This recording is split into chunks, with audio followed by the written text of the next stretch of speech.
അപ്പം നമ്മൾ മെയിനായിട്ട് രണ്ട് കാര്യം ശ്രദ്ധിക്കണം. നമുക്ക് അത്യാവശ്യമുള്ള പൈസ ഇതിനകത്ത് ഇൻവെസ്റ്റ് ചെയ്യരുത്. നമുക്ക് ലോങ് ടേമിലോട്ട് ആവശ്യമുള്ള പൈസ മാത്രമേ ഇൻവെസ്റ്റ് ചെയ്യാവൂ. ഷോർട്ട് ടേം, അതായത് ഒരു 3 വർഷം 5 വർഷത്തിലുള്ള ഇപ്പോൾ ആവശ്യമുണ്ട് എന്ന് പറഞ്ഞ പൈസ ഇതിനകത്തോട്ട് ഇൻവെസ്റ്റ് ചെയ്തത് ആൾക്കാർ കാണിക്കുന്ന ഒന്നാമത്തെ തെറ്റാണത്. ഇറാൻ എന്നുള്ളത് ഇപ്പോഴും അവിടെ തന്നെ അതേമാതിരി തന്നെ ഉണ്ട്. അപ്പോൾ ആ ത്രെട്ട് എപ്പോഴും അവിടെ തന്നെ ഉണ്ട്. അപ്പോൾ US, UK, അപ്പോൾ ഈ മിഡിൽ ഈസ്റ്റ് കൺട്രിക്കൊക്കെ ആ ത്രെട്ട് എപ്പോഴും അവിടെ തന്നെ ഉള്ളതാണ്. മ്യൂച്വൽ ഫണ്ട്സ് എപ്പോഴും ലോങ് ടേം ആണ്. മ്യൂച്വൽ ഫണ്ട്സിൽ തന്നെ പല ടൈപ്പ് ഫണ്ടുകളുണ്ട്. ഈ ഡെറ്റ് ഫണ്ട്സ് എന്ന് പറഞ്ഞൊരു കാറ്റഗറി ഉണ്ട്. ഈ ഇവിടുന്ന് ഇന്ത്യയിൽ നിന്ന് ഒരു ഗോൾഡ് വാങ്ങിച്ചുകൊണ്ട് ചൈനയിൽ പോയാലും അതിന് വാല്യൂ ഉണ്ട്. പക്ഷേ ഇന്ത്യൻ റുപ്പി കൊണ്ട് ചൈനയിൽ പോകാൻ പറ്റത്തില്ല, അവിടെ യുവാനായിട്ട് കൺവേർട്ട് ചെയ്യണം.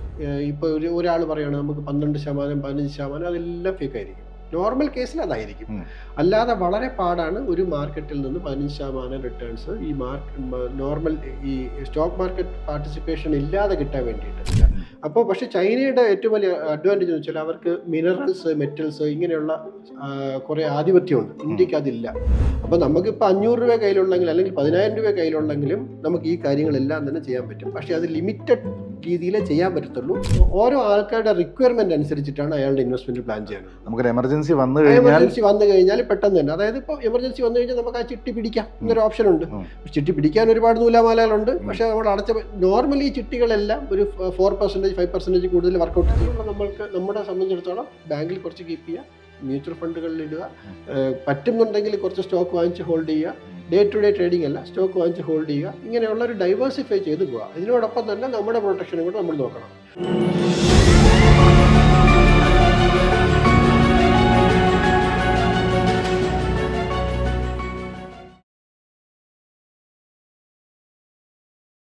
ഇൻഫൈൻ എൻ്റർടൈൻമെൻറ്റ് മറ്റൊരു ഇൻഫർമേറ്റീവ് ആയിട്ടുള്ള ഒരു അടിപൊളി എപ്പിസോഡിലേക്ക് എല്ലാവർക്കും ഒരിക്കൽ കൂടി സ്വാഗതം. പ്രണയം, സൗഹൃദം, കുടുംബം, നമ്മുടെ സമൂഹത്തിലെ റെപ്യൂട്ടേഷൻ, ഇതെല്ലാം നിലനിൽക്കുന്നത് നമ്മുടെ സാമ്പത്തിക അടിത്തറയെ ബേസ് ചെയ്തിട്ടാണ്. അതിനോടൊപ്പം തന്നെ നമ്മുടെ രാജ്യം കടന്നു പോകുന്ന സാമ്പത്തിക അടിയന്തരാവസ്ഥയെ ഓർമ്മിപ്പിക്കുന്ന ഒരു സാഹചര്യം കൂടി നമ്മുടെ മുമ്പിലുണ്ട്. ഈ ഒരു സാഹചര്യത്തിൽ നമുക്ക് ഇൻവെസ്റ്റ്മെൻറ്റ്സ് എങ്ങനെ തുടങ്ങാം, നിലവിലെ ഇൻവെസ്റ്റ്മെൻറ്റ്സ് നമുക്ക് എങ്ങനെ മെച്ചപ്പെടുത്താം തുടങ്ങി ഒട്ടനവധി സംശയങ്ങൾക്ക് നമ്മളോട് ഉത്തരം പറയാൻ നമ്മളോടൊപ്പം ഉള്ളത് ശ്രീ പ്രശാന്ത് കൃഷ്ണനാണ്. അദ്ദേഹം മ്യൂച്വൽ ഫണ്ട് ഡിസ്ട്രിബ്യൂട്ടറാണ്. ഒപ്പം ട്രിവാൻഡ്രം മ്യൂച്വൽ ഫണ്ട് അസോസിയേഷൻ്റെ സെക്രട്ടറി കൂടിയാണ്. സ്വാഗതം സർ. Thank you. അപ്പോൾ ഞാൻ ഇൻട്രോയിൽ പറഞ്ഞതുപോലെ നമ്മുടെ രാജ്യം കടന്നു പോകുന്നത് ഒരു സാമ്പത്തിക അടിയന്തരാവസ്ഥയെ ഓർമ്മിപ്പിക്കുന്ന പോലെ സിറ്റുവേഷനിലാണ്. നമ്മുടെ പ്രധാനമന്ത്രി നിരവധി ഇൻസ്ട്രക്ഷൻസ് തരുന്നു. ഗോൾഡ് പർച്ചേസ്, അതുപോലെ നമ്മുടെ നാച്ചുറൽ റിസോഴ്സസ് യൂസ് ചെയ്യുന്നത്, അതുമാത്രമല്ല ഫ്യൂവല് കൺട്രോൾ ചെയ്ത് ഉപയോഗിക്കുക തുടങ്ങി നിരവധി ഇൻസ്ട്രക്ഷൻസ് തന്നിട്ടുണ്ട്. രാജ്യത്ത് എന്താ നടക്കുന്നത്?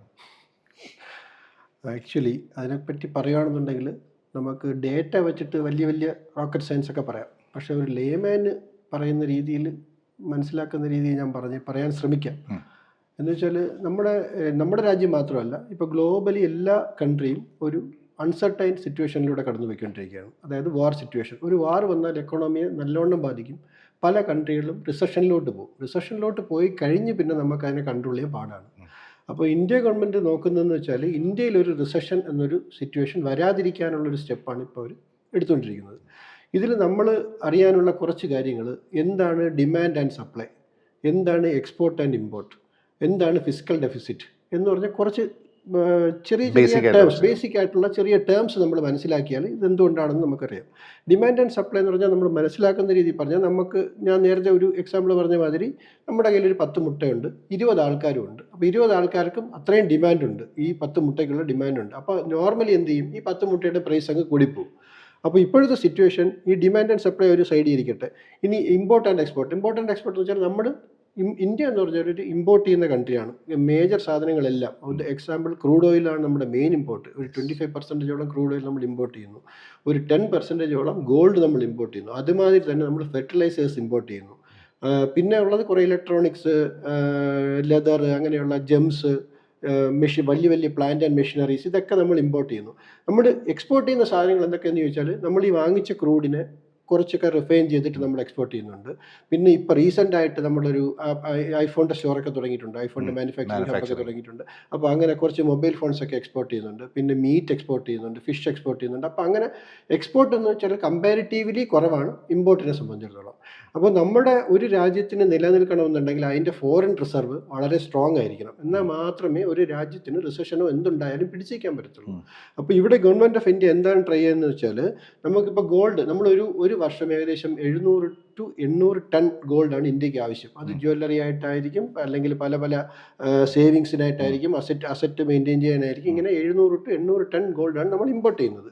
അതുമാതിരി തന്നെ ക്രൂഡ് ഓയിലും അതുമാതിരി ഇമ്പോർട്ട് ചെയ്യുന്നുണ്ട്. പക്ഷേ എന്ത് നമ്മൾ ഇമ്പോർട്ട് ചെയ്താലും നമ്മൾ പകരം എന്താണ് കൊടുക്കേണ്ടത്? നമ്മൾ പകരം ഇന്ത്യൻ റുപ്പിക്ക് പകരം നമ്മൾ ഡോളറാണ് നമുക്ക് പർച്ചേസ് ചെയ്യാനുള്ളത്. അപ്പം നമ്മൾ എന്ത് സാധനം വാങ്ങിച്ചാലും പകരം ഡോളർ കൊടുക്കണം. അപ്പോൾ അവിടെ അപ്പം നിങ്ങൾ നേരത്തെ ഡിമാൻഡ് ആൻഡ് സപ്ലൈ പറഞ്ഞ മാതിരി ഡോളറിൻ്റെ ഡിമാൻഡ് അവിടെ കൂടുകയാണ്. അപ്പോൾ ഈ ഇന്ത്യ മാത്രമല്ല, ഏത് കൺട്രി എന്ത് വാങ്ങിച്ചാലും ഡോളർ ടേംസിലാണ് നോർമലി ഇവിടെ ട്രേഡ് ചെയ്യുന്നത്. ഇതിന് മുമ്പ് ഇന്ത്യ നമ്മൾ ക്രൂഡ് ഓയിൽ വാങ്ങിക്കുന്ന, ഇറാനിൽ നിന്ന് ക്രൂഡ് ഓയിൽ വാങ്ങിച്ചിരുന്നത് ഇന്ത്യൻ റുപ്പി കൊടുത്തിട്ടാണ്. പിന്നെ റഷ്യയിൽ നിന്ന് ക്രൂഡ് ഓയിൽ വാങ്ങിക്കാൻ വേണ്ടി റൂബിൾ കൊടുത്തിട്ട്, അല്ലെങ്കിൽ റൂബിളും ഇന്ത്യൻ റുപ്പിയും തമ്മിൽ ട്രേഡ് ഉണ്ടായിരുന്നു. പക്ഷേ ഇപ്പോഴത്തെ വാർ സിറ്റുവേഷൻ വന്നപ്പോൾ ഈ പല കാര്യങ്ങളും അവിടെ സ്റ്റോപ്പായി. അപ്പം നമുക്ക് എന്തായാലും ഡോളറിനെ ഡിപ്പെൻഡ് ചെയ്തേ പറ്റത്തുള്ളൂ. അപ്പോൾ നോർമലി സംഭവിക്കുന്നത് എന്താണ്? ഡോളറിൻ്റെ ഡിമാൻഡ് കൂടി വരും, ഇന്ത്യൻ റുപ്പിയുടെ ഡിമാൻഡ് കുറഞ്ഞു വരും. അപ്പം നമ്മൾ എന്താണ്, നമ്മുടെ ഈ ഡോളറിൻ്റെ ഡിമാൻഡ് കൂടി വരുന്നതനുസരിച്ച് നോർമലി RBI ഇൻ്റർഫിയർ ചെയ്യേണ്ടതാണ്. പക്ഷേ ഇപ്പോൾ ഇന്ത്യ ഗവൺമെൻറ്റിൻ്റെ വേറൊരു പോളിസി എന്ന് വെച്ചാൽ RBIയുടെ മെയിൻ എയിം എന്ന് പറഞ്ഞാൽ ഇൻഫ്ലേഷൻ കൺട്രോൾ ചെയ്ത് നിർത്തുക എന്നുള്ളത് മാത്രമാണ് RBIയുടെ മെയിൻ എയിം, ഗവൺമെൻറ് കൊടുത്തിരിക്കുന്ന എയിം. അപ്പോൾ നമ്മുടെ എപ്പോഴും ഇൻഫ്ലേഷൻ 5% താഴെ നിർത്തുക എന്നുള്ളതാണ്. ഇപ്പോൾ ഏകദേശം 3.84%-നാണ് ഇൻഫ്ലേഷൻ, നമ്മുടെ ഇൻഫ്ലേഷൻ നിൽക്കുന്നത്. അത് റീസണബിളി ഗുഡാണ്. അപ്പോൾ ഈ ഇൻഫ്ലേഷൻ കൂടാതിരിക്കാൻ നോക്കണം. അതുമാതിരി തന്നെ ഡോളറിൻ്റെ വാല്യൂ കൂടാതിരിക്കാൻ RBI ശ്രമിക്കണം. RBI എങ്ങനെ ഡോളറിൻ്റെ വാല്യൂ കൂടാതിരിക്കാൻ ശ്രമിക്കുമെന്ന് വെച്ചാൽ, ഇന്ത്യയുടെ കയ്യിൽ കുറച്ച് ഡോളർ റിസർവ് ഉണ്ട്. അപ്പം ഡോളറിൻ്റെ ഡിമാൻഡ് കൂടുമ്പം RBI ഡോളർ മാർക്കറ്റിലോട്ട് പമ്പ് ചെയ്യും, ഡിമാൻഡ് കുറയ്ക്കും, ഡോളറിൻ്റെ ലഭ്യത കൂട്ടും. അപ്പോൾ നോർമലി ഡോളറിൻ്റെ വാല്യൂ കുറഞ്ഞു വരണം. പക്ഷേ RBI എപ്പോഴും അത് ചെയ്യാറില്ല ഇപ്പോൾ. കാരണം നമ്മുടെ ഫോറിൻ റിസർവ് കുറഞ്ഞാലും അവിടെയും പ്രശ്നമാണ്. നമ്മുടെ GDP വളരെയധികം താഴ്ന്നു പോകും.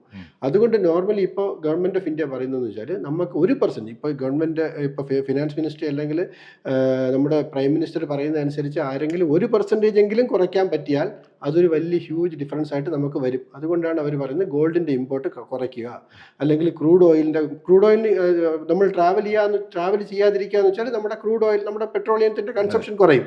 അപ്പോൾ നമ്മുടെ ക്രൂഡ് ഓയിലിൻ്റെ ഇമ്പോർട്ട് കുറയും. അപ്പോൾ അതുകൊണ്ടാണ് ക്രൂഡ് ഓയിലിൻ്റെ ഇമ്പോർട്ട് നമ്മൾ കുറയ്ക്കാൻ വേണ്ടിയിട്ട് ശ്രമിക്കുക. അല്ലെങ്കിൽ ഫെർട്ടിലൈസർ വരുന്നത് വെച്ചാൽ എല്ലാം ഇറാൻ്റെയും ആ സൈഡിൽ നിന്നാണ് നമ്മുടെ ഫെർട്ടിലൈസേഴ്സ് എല്ലാം വരുന്നത്. അപ്പോൾ അവിടെ ഷിപ്മെൻ്റ് എല്ലാം ഡിലേ ആണ്. അപ്പോൾ ആ ഫെർട്ടിലൈസർ ഇവിടെ വന്നില്ല എന്നുണ്ടെങ്കിൽ എന്ത് സംഭവിക്കും വെച്ചാൽ, ഇന്ത്യയുടെ അഗ്രികൾച്ചർ സെക്ടർ മൊത്തത്തിൽ കൊളാപ്സ് ആവും. അപ്പോൾ ഇതിനുള്ള മുൻകരുതൽ എന്ന നിലയ്ക്കാണ്, ഇന്ത്യ ഒരു റിസഷനിലേക്ക് പോകാതിരിക്കാൻ വേണ്ടിയിട്ടാണ് ഇപ്പോൾ ഇങ്ങനെ ഒരു തീരുമാനം. അല്ലെങ്കിൽ ഒരു തീരുമാനമുള്ളൂ, ആരെയും അടിച്ചേൽപ്പിക്കാത്തൊരു തീരുമാനമാണ്. പക്ഷേ നമ്മൾ കഴിയുന്നത് ഇന്ത്യൻ പൗരൻ എന്ന നിലയ്ക്ക് അത് ഫോളോ ചെയ്താൽ ഇന്ത്യക്ക് നല്ലതാണ്. അതിനു വേണ്ടിയാണ് അത് റിപ്പീറ്റായിട്ട് ഓരോരോ പ്രാവശ്യം അവർ പറഞ്ഞുകൊണ്ടിരിക്കുന്നത്. അപ്പം അതിനെ കൗണ്ടർ ചെയ്ത് ചോദിക്കുകയാണെങ്കിൽ, കഴിഞ്ഞൊരു 10-12 വർഷം ആയിട്ട് ഈ ഡോളർ അഗെയിൻസ്റ്റ് ഇന്ത്യൻ റുപ്പി അത് ഗ്രാജുവലി കൂടി തന്നെയാണ് വന്നത്. ഇപ്പോൾ ഏകദേശം ഒരു 96 റുപ്പീസിന് അടുത്തേക്ക് എത്തി. അപ്പം അതിനോടൊപ്പം തന്നെ നമ്മുടെ ഫ്യൂവൽ പ്രൈസസും ഹൈക്ക് ചെയ്യുന്നുണ്ട്. അപ്പം ഇത് തമ്മിൽ എന്തെങ്കിലും ഒരു കണക്ഷൻ ഉണ്ടോ? അതോ ഇപ്പം നമ്മളിപ്പോൾ എടുത്തിരിക്കുന്ന ഈ സ്റ്റെപ്പുകളുണ്ടല്ലോ, അത് കുറച്ച് മുമ്പേ എടുത്തിരുന്നെങ്കിൽ നമുക്കിത് കുറച്ച് കൊണ്ടുവരാൻ പറ്റുമായിരുന്നില്ലേ? അതൊരു നല്ല ക്വസ്റ്റ്യനാണ്. ചിലപ്പോൾ അത് മുമ്പേ എടുത്തിരുന്നെങ്കിൽ കുറച്ച് കൊണ്ടുവരാൻ ആയിരുന്നു. പക്ഷേ ഇതെല്ലാം കുറേയൊക്കെ നോക്കുകയാണെന്നെങ്കിൽ കുറേ പൊളിറ്റിക്കൽ ഇഷ്യൂസും കാണും, കുറേ എക്കണോമിക് ഇഷ്യൂസും കാണും. എപ്പോഴും നമ്മൾ എക്കണോമിക് ഇഷ്യൂസ് നോക്കുമ്പോൾ ഇത് ലോങ് ടേം, നമ്മൾ ഈ പറഞ്ഞ മാതിരി നേരത്തെ എടുത്തിരുന്നെങ്കിൽ പറ്റുമായിരുന്നു. പക്ഷേ ചിലപ്പോൾ ഒരു പൊളിറ്റിക്കലി അങ്ങനെ ഡീൽ ചെയ്യാനുള്ള ഓപ്ഷൻസ് കാണത്തില്ല. ഇപ്പോൾ ഒരു ഇലക്ഷനും എന്തായാലും ഇത് അൾട്ടിമേറ്റ്ലി ഇലക്ഷനും കാര്യങ്ങളൊക്കെ ആണല്ലോ. അപ്പോൾ നമുക്ക് പൊളിറ്റിക്കലി നോക്കുകയാണെന്നുണ്ടെങ്കിൽ അതിനെക്കുറിച്ച് എനിക്ക് പറയാൻ അറിയില്ല. പക്ഷേ എക്കണോമിക്കലി നോക്കുകയാണെന്നുണ്ടെങ്കിൽ ഈ ഡിസിഷൻ നേരത്തെ എടുക്കാം, നേരത്തെയൊക്കെ പറയാം, അല്ലെങ്കിൽ നമുക്കിത് കുറയ്ക്കാം. പക്ഷേ അങ്ങനെ ഒരു ഇന്ത്യ ഒരു ജനാധിപത്യ കൺട്രി ആയതുകൊണ്ട് അങ്ങനെ ഒരു ബ്ലാങ്ക് ആയിട്ടൊരു സ്റ്റേറ്റ്മെൻറ്റ് ഇറക്കുക എന്നുള്ളത് കുറച്ച് പാടായിരിക്കും. ഇപ്പോൾ ഡോളറിൻ്റെ കാര്യം പറഞ്ഞ മാതിരി ഡോളർ എപ്പോഴും എല്ലാ കൺട്രിയും, അതായത് ഇപ്പോൾ ഗോൾഡ് അല്ലെങ്കിൽ ഡോളർ നോക്കുകയാണെങ്കിൽ യൂണിവേഴ്സൽ കറൻസി എന്ന് വേണമെങ്കിൽ പറയാം. നമുക്കിപ്പോൾ ഇന്ത്യൻ റുപ്പിയും കൊണ്ട് നമുക്ക് ചൈനയിൽ പോകാൻ പറ്റത്തില്ല, പക്ഷേ ഡോളർ കൊണ്ടുപോകാൻ പറ്റും. അതുമാതിരി ഇന്ത്യൻ റുപ്പി കൊണ്ട് US പോകാൻ പറ്റില്ല, അല്ലെങ്കിൽ UK പോകാൻ പറ്റില്ല, ഇവിടെ ദുബായി പോകാൻ പറ്റില്ല. പക്ഷേ എല്ലാം നമ്മൾ ഡോളർ കൺവേർഷൻ ആണെങ്കിൽ നമുക്ക് അവിടെ എല്ലാം പോയിട്ട് കൺവേർട്ട് ചെയ്യാൻ പറ്റും. അപ്പോൾ അവിടെ എല്ലാം എന്താണ് അർത്ഥമാക്കുന്നത്? ഡോളറിൻ്റെ ഡിമാൻഡാണ് അവിടെ കൂടുന്നത്. നമ്മളിപ്പോൾ UK ട്രാവൽ ചെയ്യണമെന്നുണ്ടെങ്കിൽ നമ്മൾ ഡോളർ വാങ്ങിക്കുന്നു, ഡോളറിൻ്റെ ഡിമാൻഡ് കൂടി. അതുമാതിരി തന്നെയാണ് ഗോൾഡ് ഒരു യൂണിവേഴ്സൽ അസറ്റ് എന്ന് വേണമെങ്കിൽ പറയാം. നമ്മൾ ആ അസറ്റ് കൊണ്ട് നമ്മളിപ്പോൾ ഇവിടുന്ന് ഇന്ത്യയിൽ നിന്ന് ഒരു ഗോൾഡ് വാങ്ങിച്ചുകൊണ്ട് ചൈനയിൽ പോയാലും അതിന് വാല്യൂ ഉണ്ട്. പക്ഷേ ഇന്ത്യൻ റുപ്പി കൊണ്ട് ചൈനയിൽ പോകാൻ പറ്റത്തില്ല, അവിടെ യുവാനായിട്ട് കൺവേർട്ട് ചെയ്യണം, അല്ലെങ്കിൽ ജപ്പാനിൽ യെന്നായിട്ട് കൺവേർട്ട് ചെയ്യണം, ദിർഹമായിട്ട് കൺവേർട്ട് ചെയ്യണം. അപ്പോൾ ഈ കൺവേർട്ട് ചെയ്യുന്ന എല്ലാം ഡോളർ ടേംസിലാണ് കൺവേർഷൻ വരുന്നത്. അപ്പോൾ അതുകൊണ്ട് എപ്പോഴും ഡോളറിൻ്റെ ഡിമാൻഡ് വളരെയധികം കൂടുതലാണ്. എല്ലാ കൺട്രിയും ഡോളറിൻ്റെ ഡിമാൻഡ് കുറയ്ക്കാൻ ശ്രമിച്ചുകൊണ്ടിരിക്കുന്നുണ്ട്. പക്ഷേ അതിന് അപ്പം തന്നെ US ഇടപെടും, വേറെ പ്രശ്നങ്ങളിലേക്കൊക്കെ പോകും. അതുകൊണ്ട് ഡോളറിൻ്റെ ഡിമാൻഡ് നമ്മൾ കുറയ്ക്കാൻ പറ്റുകയാണെന്നുണ്ടെങ്കിൽ ഇന്ത്യൻ റുപ്പി ഭയങ്കരമായിട്ട് സ്ട്രോങ് ആവും. അത് കുറയ്ക്കുക എന്നുള്ളൊരു ചെറിയ കാര്യമല്ല, അത് വളരെ മേജർ ഡിസിഷൻസ് ഒക്കെ വേണ്ട ഒരു കാര്യമാണ്. യെസ്. അപ്പോൾ നമ്മൾ നേരത്തെ പറഞ്ഞ പോലെ ഇൻഫ്ലേഷൻ നമ്മളെ കാര്യമായിട്ട് നമ്മൾ GDP ബാധിക്കുന്ന ഒരു കാര്യം കൂടിയാണ്. അപ്പം എൻ്റെ ചോദ്യം എന്ന് പറഞ്ഞാൽ ഇപ്പം കഴിഞ്ഞ ഒരു ആഴ്ചയായിട്ട് ഏകദേശം ഒരു 2 വീക്സ് ആയിട്ട് ഗ്രാജുവലി നമ്മുടെ ഫ്യൂവൽ പ്രൈസസ് ഹൈക്ക് ചെയ്യുന്നുണ്ട്, ക്രൂഡിൻ്റെ പ്രൈസ് കുറഞ്ഞു വരുന്നുണ്ട്. അപ്പം അങ്ങനെ നിൽക്കുമ്പോൾ നമ്മുടെ ഈ ഫ്യൂവൽ പ്രൈസസ് ഹൈക്ക് ചെയ്യുന്നത് ശരിക്കും ഇൻഫ്ലേഷൻ കൂട്ടുകയല്ലേ ചെയ്തു? ഇൻഫ്ലേഷൻ കൂടാൻ ചാൻസ് ഉണ്ട്. ഫ്യൂവൽ പ്രൈസ് ഹൈക്ക് ചെയ്യുന്നത് കാരണം എന്ന് വെച്ചാൽ കഴിഞ്ഞ ഏപ്രിൽ മാസത്തെ ഇൻഫ്ലേഷൻ എനിക്ക് തോന്നുന്നു ഒരു 3.6 ഒക്കെ ആയിരുന്നു. ഇപ്പോൾ അത് വീണ്ടും 3.8 വന്നിട്ടുണ്ട്. നമുക്കൊരു 5% ഇൻഫ്ലേഷൻ വരെ വളരെ സേഫാണ്, പ്രശ്നമൊന്നുമില്ല. 5% മേളിലോട്ട് പോകുമ്പോഴാണ് പിന്നെ എല്ലാവരുടെ ഇൻഫ്ലേഷൻ എന്ന് വെച്ചാൽ എന്താണ്, നമുക്ക് ഇന്ന് 100 രൂപയുടെ വാല്യൂ അടുത്ത വർഷം നമുക്ക് ആ 100 രൂപയ്ക്കില്ല, 95 രൂപയേ ഉള്ളൂ. 5%-ൽ 5 രൂപ കുറവായിരിക്കും അടുത്ത വർഷം ഇന്നത്തെ 100 രൂപയുടെ വാല്യൂ.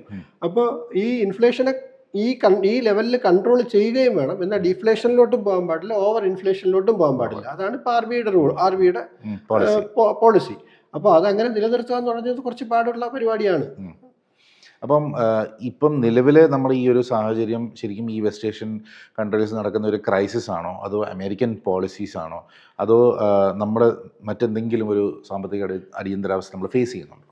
ഇപ്പം ശരിക്കും പറഞ്ഞാൽ അമേരിക്കയുടെ കുറച്ച് പോളിസിയുടെ പ്രശ്നങ്ങൾ തന്നെയാണ് നമ്മളെല്ലാവരും ഫേസ് ചെയ്യുന്നത്. ഇപ്പോൾ ഇത് ലോങ് ടേമിലോട്ട് നീണ്ടുപോകാൻ കാരണം ഇപ്പം ഫിനാൻഷ്യൽ അനലിസ്റ്റ് ഒക്കെ പറയുന്നതെന്ന് വെച്ചാൽ ഇത് ചിലപ്പം കുറച്ച് കാലം നീണ്ടുപോകാം. നമ്മളൊരു മാർക്കറ്റ് റിസഷൻ എന്ന് പറയുമ്പോൾ നമ്മൾ 2-3 റിസഷൻ കണ്ടിട്ടുണ്ട്. ഒരെണ്ണം കോവിഡ് പീരീഡിൽ ഫാസ്റ്റ് റിക്കവറി ആയിരുന്നു. പിന്നെ ഒരെണ്ണം 2008 ആ സമയം ഇതുമാതിരി മാർക്കറ്റ് നല്ലോണം താഴെ പോയി. പക്ഷേ അതും കുറച്ച് ഒരു വർഷം 2 വർഷം നീണ്ടു വന്നിട്ട് ഫാസ്റ്റായിട്ട് റിക്കവറായി. പക്ഷേ ഒരു വാർ ലൈക്ക് സിറ്റുവേഷൻ വന്നാൽ മാർക്കറ്റ് റിക്കവറി കുറച്ച് സ്ലോ ആയിരിക്കും. കാരണം വേറെ സിറ്റുവേഷൻ വെച്ചാൽ എല്ലാം സ്റ്റാഗ്നൻ്റ് ആയിട്ട് നിൽക്കുകയാണ്. അതായത് ഷിപ്മെൻറ്റ് നടക്കത്തില്ല, നമ്മുടെ ഇമ്പോർട്ട് ചെയ്യുന്ന സാധനങ്ങളൊന്നും വരത്തില്ല, ഫെർട്ടിലൈസേഴ്സ് കിട്ടാനില്ല, ക്രൂഡ് കിട്ടാനില്ല. ഇപ്പോൾ ക്രൂഡും ഗോൾഡും ഒക്കെയാണ് മാർക്കറ്റിലെ മെയിൻ ഫാക്ടേഴ്സ്, ഈ മാർക്കറ്റ് ഡിസൈഡ് ചെയ്യുന്ന മെയിൻ ഫാക്ടേഴ്സ്. പക്ഷേ ഇതുകൊണ്ട് എക്കോണമി സ്റ്റോപ്പ് എന്ന് പറയാൻ പറ്റില്ല. എക്കോണമി എന്ന് വെച്ചാൽ അവിടെ വീണ്ടും നമ്മുടെ കൺസംഷൻ നടന്നുകൊണ്ടിരിക്കുകയാണ്. ഇപ്പോൾ ഒരാൾക്ക് ക്രൂഡ് കിട്ടിയില്ല, അത് ചിലപ്പോൾ നടന്നു പോകായിരിക്കും. പക്ഷേ നമ്മൾ രാവിലെ പല്ല് തേക്കും, നമ്മൾ ഷർട്ട് വാങ്ങിക്കും, നമ്മുടെ കൺസംഷൻ നമുക്കുള്ള പർച്ചേസിങ് പവർ ചിലപ്പോൾ കുറയും. പക്ഷേ എക്കോണമി സ്റ്റോപ്പ് ആവുന്നില്ല. അത് കാരണം നമ്മുടെ മാർക്കറ്റ് ഒരു ടെമ്പററി ഒന്ന് താഴെ വന്നാലും ചെറുതായിട്ട് പതുക്കെ മാർക്കറ്റ് മുകളിലേക്ക് തന്നെ കയറി തുടങ്ങും. അപ്പോൾ ഇതൊരു വാർ സിറ്റുവേഷൻ വരുമ്പോൾ എപ്പോഴും എക്കോണമി കുറച്ച് ഡള്ളാവും. അത് കുറച്ച് കാലം നീണ്ടു നിൽക്കും. ആ ബെയർ ഫേസ് കുറച്ച് കാലം നീണ്ടു നിൽക്കും. അതിൽ പക്ഷേ അധികം വറിയേണ്ട ആവശ്യമില്ല. റിസഷനിലോട്ട് പോയി കഴിഞ്ഞാൽ വീണ്ടും കുറച്ച് കാലം കൂടി നീണ്ടു നിൽക്കും. പക്ഷേ എന്നാലും എക്കണോമിക് ആക്ടിവിറ്റി വീണ്ടും ഗെയിൻ ചെയ്യും. പിന്നെ അതുപോലെ തന്നെ അമേരിക്കയുടെ ഗവൺമെൻറ് മാറും, വീണ്ടും പുതിയ പോളിസികൾ വരും.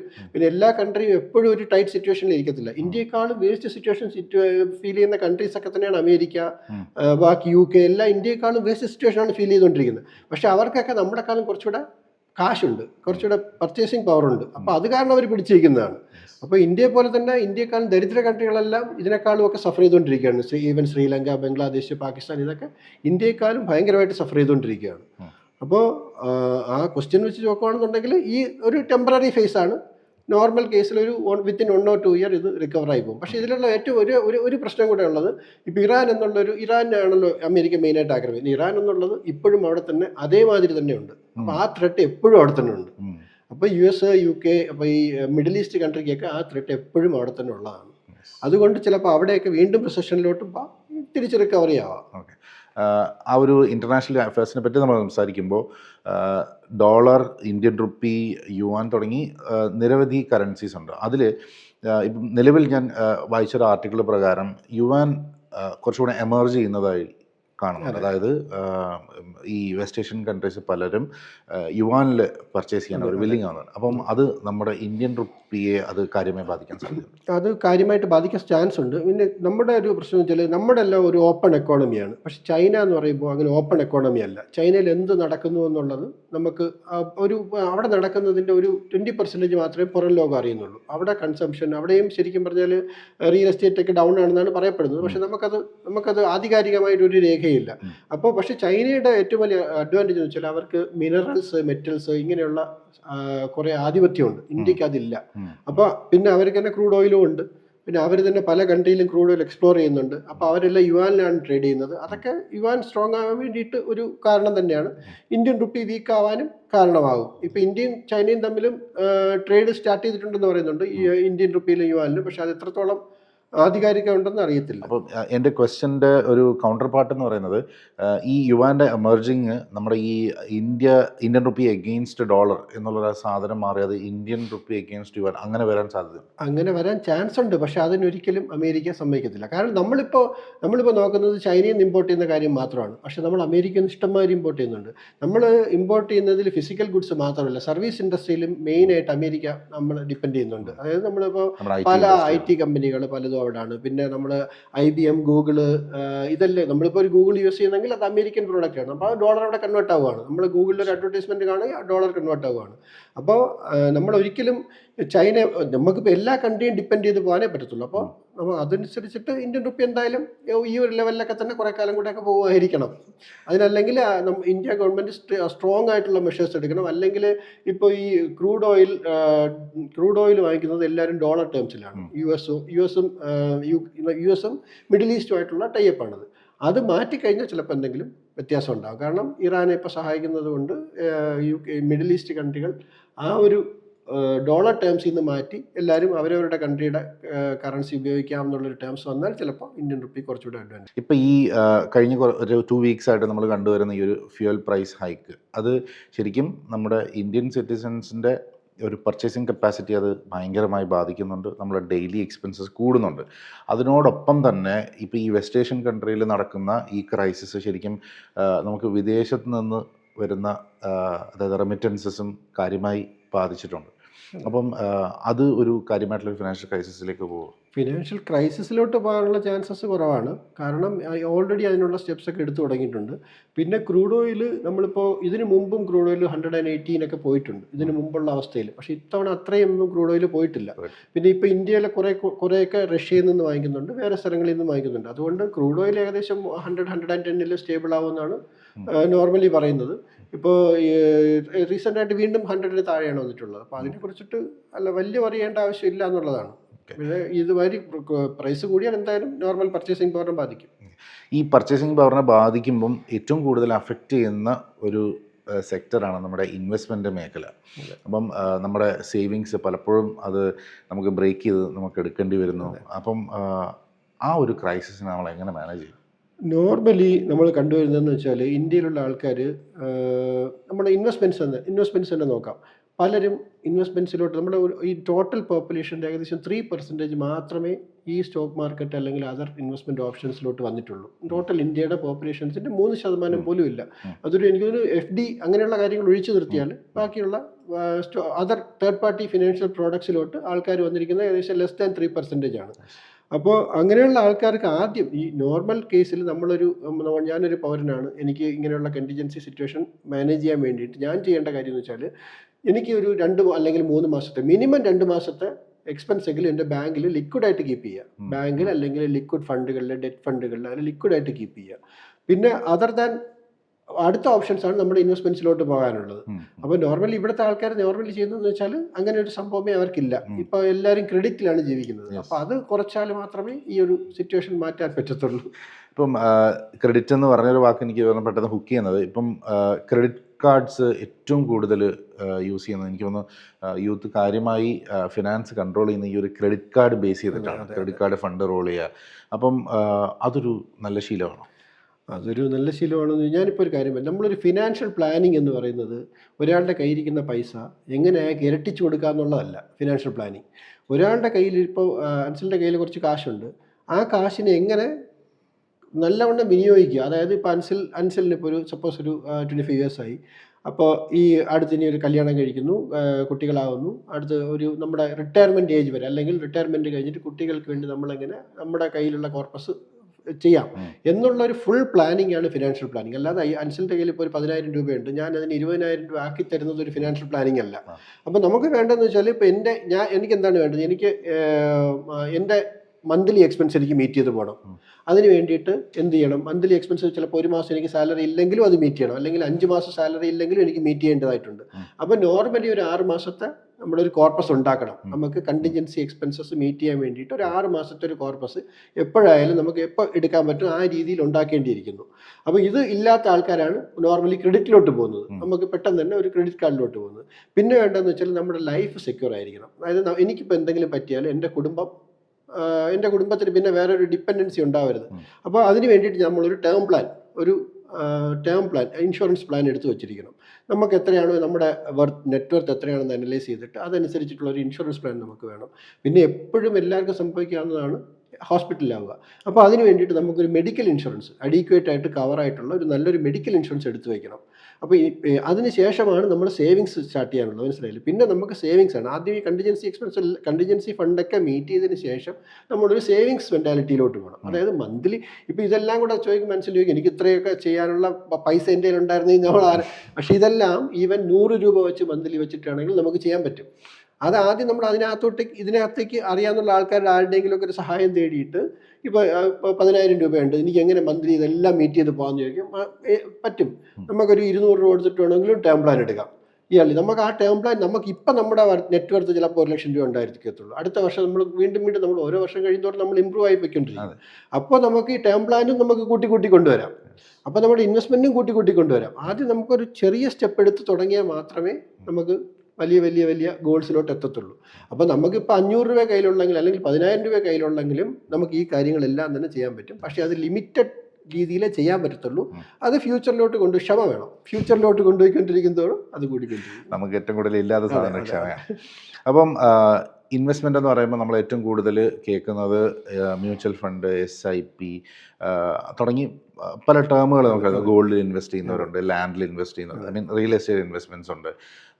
അതുപോലെ ഇപ്പം മലയാളികൾ ഏറ്റവും കൂടുതൽ പ്രാക്ടിക്കലി ചെയ്തു വരുന്നത് ചിറ്റ് ഫണ്ടുകളിൽ ഇൻവെസ്റ്റ് ചെയ്യാനുള്ളതാണ്. അതുപോലെ FDകളിലാണ്. നമുക്ക് അതാകുമ്പോൾ അതൊന്നും പറ്റൂലല്ലോ എന്നുള്ളൊരു ഇതുണ്ട്. അപ്പം അതൊരു നല്ല ശീലമാണോ, അതോ ഈ ഒരു mutual funds are subjected to risk എന്ന് പറയുന്ന ഒരു മേഖലയിലേക്ക് പോകണോ? ഇത് എല്ലാം നല്ല ശീലമാണ്. പക്ഷെ ഓരോ ആൾക്കാർക്ക് ഓരോ റിക്വയർമെൻ്റ് ആണ്. ഇപ്പം ഞാനൊരു ബിസിനസ് മാനാണ്, എനിക്ക് പെട്ടെന്ന് കുറച്ച് പണം വേണം. അപ്പം എനിക്ക് മ്യൂച്വൽ ഫണ്ട്സ് ഇട്ട് കഴിഞ്ഞാൽ ചിലപ്പോൾ കിട്ടില്ല.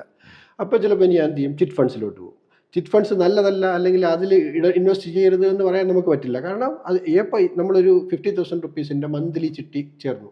അത് സപ്പോസ് ഒരു 10 വർഷമാകുമ്പോൾ 5 ലക്ഷം രൂപയാവും, അല്ലെങ്കിൽ 10 മാസമാകുമ്പോൾ 5 ലക്ഷം രൂപയാവും. അത് നമുക്ക് 5 ലക്ഷം രൂപ നമുക്ക് 2 മാസം കഴിഞ്ഞാലും ചിലപ്പോൾ അവർ തരും. പക്ഷേ മ്യൂച്വൽ ഫണ്ട്സ് ഇടുമ്പോൾ അത് തരില്ല. അപ്പോൾ നമുക്ക് ഇടയ്ക്ക് വെച്ചിട്ടൊരു ഓരോ ആൾക്കാരുടെ റിക്വയർമെന്റ് അനുസരിച്ചിട്ടാണ് അയാളുടെ ഇൻവെസ്റ്റ്മെന്റ് പ്ലാൻ ചെയ്യാനുള്ളത്. നമുക്ക് എമർജൻസി വന്നു കഴിഞ്ഞാൽ പെട്ടെന്ന് തന്നെ, അതായത് ഇപ്പോൾ എമർജൻസി വന്നു കഴിഞ്ഞാൽ നമുക്ക് ആ ചിട്ടി പിടിക്കാം എന്നൊരു ഓപ്ഷൻ ഉണ്ട്. ചിട്ടി പിടിക്കാൻ ഒരുപാട് നൂലാമാലകളുണ്ട്. പക്ഷേ നമ്മൾ നോർമലി ചിട്ടികളെല്ലാം ഒരു 4%, 5% കൂടുതൽ വർക്കൗട്ട് ചെയ്യത്തില്ല. ഏത് ചിട്ടി വേണോ നോക്കിയാലും നമുക്കൊരു മാക്സിമം 4 to 5% ഒക്കെയാണ് അതിൻ്റെ internal rate of return, IRR എന്ന് പറയും. റേറ്റ് ഓഫ് റിട്ടേൺ ഒരു 4%, 5% ആയിരിക്കും. അപ്പോൾ ചിട്ടി നല്ലതല്ല എന്നല്ല പറയുന്നത്, ഓരോ ആൾക്കാരുടെ റിക്വയർമെന്റ് അനുസരിച്ചിട്ടായിരിക്കും ഓരോരോ ഇൻവെസ്റ്റ്മെന്റ്. അപ്പോൾ ഇപ്പം എനിക്കിപ്പോൾ ഇപ്പം എൻ്റെ മകന് 18 വയസ്സാകുമ്പോൾ എനിക്കൊരു കോർപ്പസ് വേണം. അങ്ങനെയാണ് ഞാൻ അവൻ്റെ പേരിൽ ചെറിയ SIP സ്റ്റാർട്ട് ചെയ്തു. മന്ത്ലി 1000 രൂപ അല്ലെങ്കിൽ 2000 രൂപ അല്ലെങ്കിൽ 10,000 രൂപ നമുക്ക് കയ്യിൽ എത്രയാണോ ഉള്ളത് അതനുസരിച്ച് സ്റ്റാർട്ട് ചെയ്ത് പോവുക. ഇടയ്ക്കിടയ്ക്ക് വെച്ച് വേണമെങ്കിൽ അതിനകത്ത് ആഡ് ചെയ്യാം, ഇടയ്ക്കിടയ്ക്ക് വിഡ്രോ ചെയ്യാം, എല്ലാ ഓപ്ഷൻസും ഉണ്ട്. അപ്പം മ്യൂച്വൽ ഫണ്ട്സ് അതാണ്. മ്യൂച്വൽ ഫണ്ട്സ് എന്ന് വെച്ചാൽ എന്താണ്, ഒരു കോമൺ പർപ്പസിന് വേണ്ടിയിട്ട് ആൾക്കാർ ഇൻവെസ്റ്റ് ചെയ്യുന്നു. ഇപ്പം അൻസറിനും എനിക്ക് ഒരേ ഒരു കോമൺ ഗോൾ ഉണ്ട്, എനിക്ക് ലാർജ് ക്യാപ് കമ്പനികൾ ഇൻവെസ്റ്റ് ചെയ്യണം. അങ്ങനെയുള്ള ഒരു ലാർജ് ക്യാപ് കമ്പനി നമ്മുടെ ഒരു മ്യൂച്വൽ ഫണ്ട് നോക്കുന്നു, അതിനകത്തോട്ട് നമ്മൾ ഇൻവെസ്റ്റ് ചെയ്യുന്നു. അവരിത് റിസർച്ച് ചെയ്ത് നമ്മുടെ ഏത് കമ്പനിക്കാണോ നമ്മൾ കൊടുക്കുന്നത് ആ കമ്പനിക്കാർ ഇത് റിസർച്ച് ചെയ്തിട്ട് മാർക്കറ്റിൽ ഇൻവെസ്റ്റ് ചെയ്യും. മനസ്സിലായില്ലേ? നമുക്ക് 2 രീതിയിൽ മാർക്കറ്റിൽ ഇൻവെസ്റ്റ് ചെയ്യാം. ഒരെണ്ണം എന്ന് വെച്ചാൽ നമുക്ക് ഡയറക്റ്റ് ആയിട്ട് ഷെയർ വാങ്ങിക്കാം. ഡയറക്റ്റ് ആയിട്ട് ഷെയർ, എനിക്ക് ടാറ്റ, റിലയൻസ്, കോൾഗേറ്റ്, പിഡിലൈറ്റ്, ബാറ്റ, ഏത് കമ്പനിയുടെ, സാംസങ്, ഏത് കമ്പനിയുടെ ഷെയർ വേണോ നമുക്ക് മാർക്കറ്റിൽ നിന്ന് വാങ്ങിക്കാം. പക്ഷേ അതിൻ്റെ റിസ്ക് എന്ന് വെച്ചാൽ നമ്മൾ തന്നെ നോക്കിയിരിക്കണം. നമ്മൾ ഇത് നമ്മുടെ ലിമിറ്റഡ് പൈസയാണ് നമുക്കുള്ളത്. അപ്പോൾ ആ പൈസ വെച്ച് മാത്രമേ വാങ്ങിക്കാൻ പറ്റത്തുള്ളൂ. കൂടുതലായിട്ട് നമുക്ക് ഇൻവെസ്റ്റ് ചെയ്യാൻ നമ്മൾ കീനായിട്ട് വാച്ച് ചെയ്യണം, അല്ലെങ്കിൽ വാങ്ങിച്ച് ഹോൾഡ് ചെയ്യണം. പക്ഷേ വാങ്ങിച്ച് ഹോൾഡ് ചെയ്ത് വലിയ ആൾക്കാരായ ഒരുപാട് പേരുണ്ട്. പക്ഷേ നമുക്കതൊന്നും പറ്റാത്തതാണ്. നമ്മൾ എന്ത് ചെയ്യും, ഒരു പ്രൊഫഷണൽ കമ്പനി ഏൽപ്പിക്കും. ഈ കമ്പനി ചെയ്യുന്നതെന്ന് വെച്ചാൽ അവർ ഹൈലി പെയ്ഡ് റിസർച്ച് ടീമാണ്. അവർ നമുക്ക് വേണ്ടി ഇതുപോലെ കുറേ അത് പോർട്ട്ഫോളിയോ അവർ ഡിസ്ക്ലോസ് ചെയ്യും. നമുക്ക് അവരുടെ എല്ലാ മാസത്തെയും ഫാക്ട് ഷീറ്റിൽ നമുക്ക് കാണാൻ പറ്റും ഈ പോർട്ട്ഫോളിയോ ഫുള്ളായിട്ട്. അപ്പോൾ അതിനകത്ത് നമുക്ക് കാണാം ഇവർ ഏതൊക്കെ കമ്പനികളാണ് വാങ്ങിക്കുന്നത്, എന്തൊക്കെയാണ് ഇവർ ചെയ്യുന്നത്, പോർട്ട്ഫോളിയോ എന്തൊക്കെ ചെയ്യുന്നു, അത് നമ്മളൊന്നും നോക്കണ്ട. പക്ഷേ ഇതിനകത്ത് വേണ്ട ഒരു കാര്യം എന്ന് വെച്ചാൽ ക്ഷമ വേണം. ഇതിനകത്ത് നമ്മൾ ഹോൾഡ് ചെയ്യുക. നമ്മളിപ്പോൾ ഈ റീസെൻ്റ് ആയിട്ട് ഇറാൻ വാർ വന്നു, മാർക്കറ്റ് താഴെ പോയി, ആൾക്കാരെല്ലാം പേടിച്ചിട്ട് ഇവരെടുത്തിട്ട് പോകും. ഫണ്ട് പോയി എന്നുള്ളത് പേടിച്ചിട്ട് എടുത്തിട്ടു. അപ്പം നമ്മൾ മെയിനായിട്ട് 2 കാര്യം ശ്രദ്ധിക്കണം. നമുക്ക് അത്യാവശ്യമുള്ള പൈസ ഇതിനകത്ത് ഇൻവെസ്റ്റ് ചെയ്യരുത്. നമുക്ക് ലോങ് ടേമിലോട്ട് ആവശ്യമുള്ള പൈസ മാത്രമേ ഇൻവെസ്റ്റ് ചെയ്യാവൂ. ഷോർട്ട് ടേം, അതായത് ഒരു 3 വർഷം 5 വർഷത്തിലുള്ള ഇപ്പോൾ ആവശ്യമുണ്ട് എന്ന് പറഞ്ഞ പൈസ ഇതിനകത്തോട്ട് ഇൻവെസ്റ്റ് ചെയ്ത് ആൾക്കാർ കാണിക്കുന്ന ഒന്നാമത്തെ തെറ്റാണത്. കാരണം നമുക്ക് ചിലപ്പോൾ അടുത്ത മാസം ഈ ആൾക്കാർ നേരത്തെയുള്ള റിട്ടേൺസ് ഒക്കെ കണ്ടിട്ടുണ്ടാവും, 60% 70% ഒക്കെ റിട്ടേൺസ് കണ്ടിട്ടുണ്ടാവും. അത് കണ്ടുകൊണ്ട് ഓടി വന്ന് ഇതിനകത്ത് ഇൻവെസ്റ്റ് ചെയ്യും. ഷോർട്ട് ടേം ആയിരിക്കും. അപ്പോഴായിരിക്കും ഇതുപോലെ ഒരു വാർ അല്ലെങ്കിൽ ഒരു എർത്ത് കേക്ക് അല്ലെങ്കിൽ മാർക്കറ്റിൽ എന്തെങ്കിലും മാനിപ്പുലേഷൻ താഴെ പോകും. അത് കണ്ട് ഇവർ പേടിക്കും, എടുത്തിട്ട് പോകും. പക്ഷെ പേടിക്കാതെ അപ്പൊ ഇതിനകത്തുള്ളൊരു പ്രധാനപ്പെട്ട കാര്യം എന്ന് പറഞ്ഞാൽ താഴെ പോയാലും ഇത് കയറി വരും എന്നുള്ള അതാണ് ഈ ഇതിലുള്ളൊരു ഗെയിം എന്ന് പറയുന്നത്. എന്ന് വെച്ചാൽ ഞാനൊരു 25 വർഷമായിട്ട് ഈ ഫീൽഡിലുണ്ട്. ഞാൻ ഇതുവരെ ഒരു 3 വർഷം 4 വർഷമായിട്ട് താഴെ പോകുന്ന ഒരു ഫണ്ടുകളും കണ്ടിട്ടില്ല. പക്ഷെ ചില ഫണ്ട് ഹൗസുകളുണ്ട്, അവർക്ക് അവരുടെ ഇന്റേണൽ പ്രശ്നങ്ങൾ കാരണം താഴെ പോകുന്ന ഫണ്ടുകളും ഉണ്ട്. അത് നമ്മൾ വാച്ച് ചെയ്യണം. അത് നമ്മളിപ്പോൾ ഒരു 3 ഫണ്ട് അല്ലെങ്കിൽ 4 ഫണ്ട് ചൂസ് ചെയ്തു. 4 ഫണ്ടിന്റെ ആവറേജ് ഏകദേശം എല്ലാ ഫണ്ടുകളും ഏകദേശം ഒരുപോലെ തന്നെയാണ് വർക്ക് ചെയ്യുന്നത്. നമ്മൾ ചിലപ്പോൾ ഒരു ഫണ്ട് 14% ആയിരിക്കും, 12% ആയിരിക്കും, 13% ആയിരിക്കും. പിന്നെ വേറൊരു ഫണ്ട് 2% മാത്രമേ ഉണ്ടെങ്കിൽ അതിനെന്തൊക്കെ ചെറിയ പ്രശ്നങ്ങൾ കാണുമായിരിക്കും. മനസ്സിലായില്ലേ? മാർക്കറ്റിന്റെ ഒരു ഫ്ലക്ച്വേഷൻ അനുസരിച്ചല്ല അത് പെർഫോം ചെയ്യുന്നത്. അങ്ങനെയാണെങ്കിൽ അത് മാത്രം നോക്കണം. അപ്പം ഒരു സമ്പാദ്യശീലം എന്നുള്ള രീതിയിൽ നോക്കുമ്പോൾ മ്യൂച്വൽ ഫണ്ട്സ് എപ്പോഴും ലോങ് ടേം ആണ്, അങ്ങനെയാണോ മനസ്സിലാക്കുന്നത്? അതെ, മ്യൂച്വൽ ഫണ്ട്സ് എപ്പോഴും ലോങ് ടേം ആണ്. മ്യൂച്വൽ ഫണ്ട്സിൽ തന്നെ പല ടൈപ്പ് ഫണ്ടുകളുണ്ട്. ഈ ഡെറ്റ് ഫണ്ട്സ് എന്ന് പറഞ്ഞൊരു കാറ്റഗറി ഉണ്ട്. അത് ഞാൻ നേരത്തെ പറഞ്ഞില്ലേ, കണ്ടിൻജൻസി ഫണ്ടൊക്കെ ഉണ്ടെന്നുണ്ടെങ്കിൽ നമുക്ക് ഡെറ്റ് ഫണ്ട് കീപ്പ് ചെയ്യാം. അതിന് മാർക്കറ്റ് ഫ്ലക്ച്വേഷൻ ബാധിക്കത്തില്ല. RBIയുടെ ഇടപെടലൊക്കെ ചിലപ്പോൾ ബാധിക്കാറുണ്ട്. പക്ഷേ നോർമൽ കേസിൽ മാർക്കറ്റിൽ എത്രയാണോ ഇൻട്രസ്റ്റ് റേറ്റ്, ഇപ്പം നമ്മൾ ബാങ്കിൽ നമ്മൾ ഒരു FD ഇട്ടാൽ നമുക്ക് എത്ര ശതമാനം കിട്ടും? ഒരു 6% 7% ഇയർലി കിട്ടും. ഈ 6% 7% ഇതിനകത്ത് നമുക്ക് ഡെയിലി ആവറേജ് ആയിട്ട് വരും. നമ്മളിപ്പോൾ ഒരു FD ബാങ്കിൽ ഇടുന്നു എന്ന് വെച്ചോ, നമ്മൾ ഇടയ്ക്ക് വെച്ചിട്ട് നമുക്ക് എടുക്കാൻ പോയാൽ ആ FDക്ക് റേറ്റ് കിട്ടത്തില്ല. അത് ഒരു വർഷം കംപ്ലീറ്റ് ചെയ്താൽ മാത്രമേ ആ റേറ്റ് കിട്ടത്തുള്ളൂ. പക്ഷേ ഇപ്പം നമുക്ക് വേണമെന്നുണ്ടെങ്കിൽ മ്യൂച്വൽ ഫണ്ട്സിൻ്റെ നമ്മുടെ കയ്യിൽ ഒരു കോടി രൂപ കൈ വന്നു, ഈ മാസം അടുത്ത മാസത്തിൻ്റെ ആവശ്യത്തിലേക്ക് വേണ്ടി വന്ന പൈസയാണെന്ന് വെച്ചു. അപ്പോൾ ഈ പൈസ നമ്മുടെ ഡെറ്റ് ഫണ്ടിൽ ഇട്ടാൽ ആ ഫണ്ടിന് 6% ഈ ഓരോ ദിവസവും കിട്ടും.